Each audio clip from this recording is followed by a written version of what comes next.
Thanks for joining us today. I'm Brooke Hash. We are just 10 days away from the 150th Kentucky Derby, and we're getting a first look at the brand new paddock over at Churchill Downs. Take a look. The $200 million project took 2 years to complete. The revamped paddock is more than double the size of the old one. It features premium seating, club space, new track viewing options, and unique dining experiences. There will also be more than 3,500 seats for guests. Our Ian Hardwitt will have a detailed look at the paddock coming up today on WHAS 11 News at 4. Well, work is also underway at the track as crews are making it as safe as possible for the horses and their riders. The Horse Racing Integrity and Racing Authority, or WHAS, said it's optimized safety for the spring meet. This after last year's meet ended in the deaths of 12 horses, including 2 on Derby Day. It forced the unprecedented decision to move racing to Ellis Park in Henderson, Kentucky. And through its investigation, the organization determined there was no common link in these deaths. It also said safety efforts should be year-long across the industry. To make the Derby as safe as possible, we need to ensure that horses are receiving the same high level of care and attention they receive at Churchill Downs everywhere else.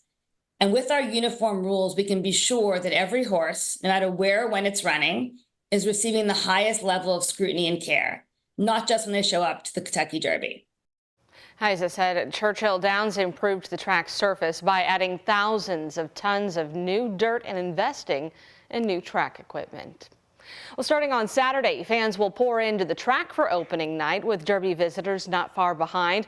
Our Jose Alonso explains how the city's preparing for a surge in customers.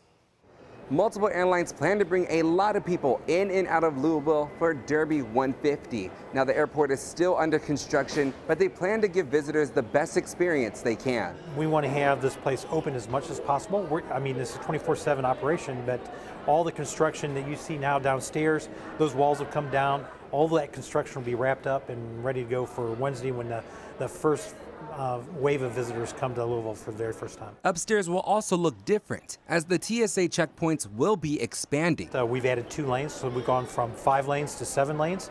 We work with the airlines to stretch out their departures on Sunday. There's still stuff going on.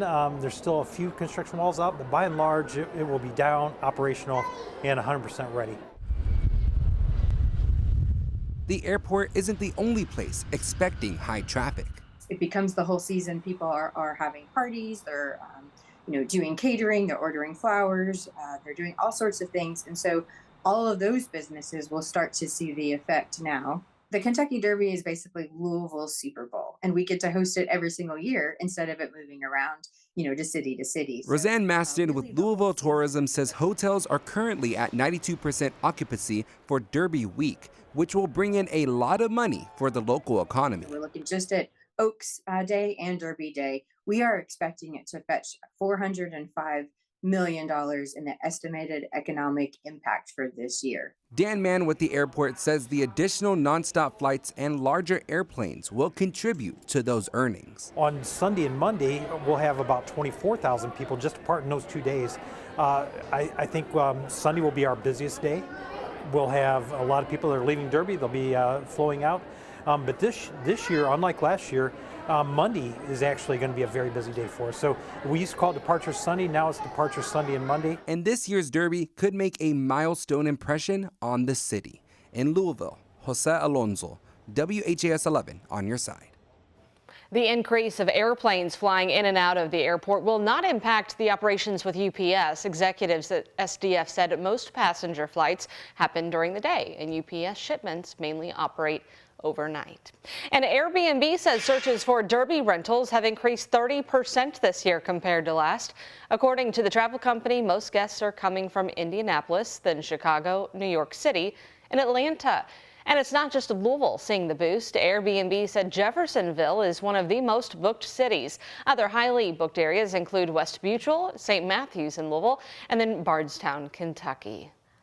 This Saturday at 7 o'clock, we'd like you to join us for a WHAS 11 special Derby presentation, The Greatest 2 Minutes. We'll take a closer look at the traditions, the people, and even some little-known history that makes the Derby so special. You can watch it right here on WHAS 11 Saturday at 7 o'clock. LMPD's Public Integrity Unit is investigating after a man shot himself after running from police. This happened around 5:30 last night when officers tried to stop a car on Sunset Avenue in the Chickasaw neighborhood. Investigators said one of the people in the car jumped out and ran off, going toward Kaiser Court and Flagey Field Park.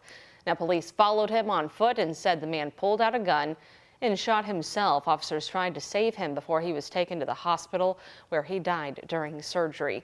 Metro Police said at no point did an officer fire their weapon. Police are also searching for the gunman who killed a man inside a corner store. It happened just after noon yesterday at the Two Brothers Mart on Greenwood Avenue. Police said a man was shot multiple times and died at the scene. LMPD Major Russ Miller's calling on the community for help.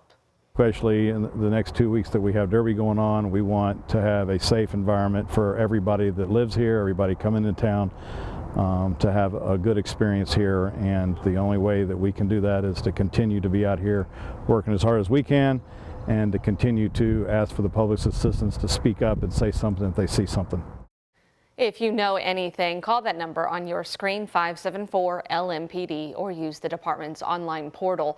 You can always remain anonymous. Last night, the Metro Sewer District hosted the first of 5 community meetings to discuss ongoing sewer odors face-to-face with Louisville residents. Our Alex Dieterer and photojournalist Addie Hill spoke with people desperate for a solution. A question Louisville is used to asking: what is that smell? Terrible, like a dirty diaper, even worse. Does it smell like rotten eggs? Well, then it's most likely hydrogen sulfide coming from the sewers.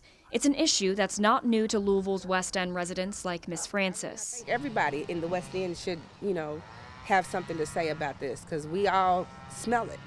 We all live it. We deal with it every day. To address the issue with the odor, MSD started a series called Clarity Meetings, addressing the community face to face to answer questions and hopefully come to a solution. We will be expending well over $40 million for odor repair and odor improvements in the system at our pump stations and at our treatment plants. MSD Executive Director Tony Parrott pinpoints these catch basins as the #1 reason for the odor. As a series of MSD construction projects, they are aiming to replace nearly 300 untrapped catch basins by May of 2025. Some reasons the odor gets worse, especially in the untrapped basins, are because of a lack of rain and decrease in water consumption by residents. A lot of the projects that we are bringing forward now for odor mitigation, currently they're not in our budget. Parrott says the problem areas, plus the projects underway, will cost around $60 million.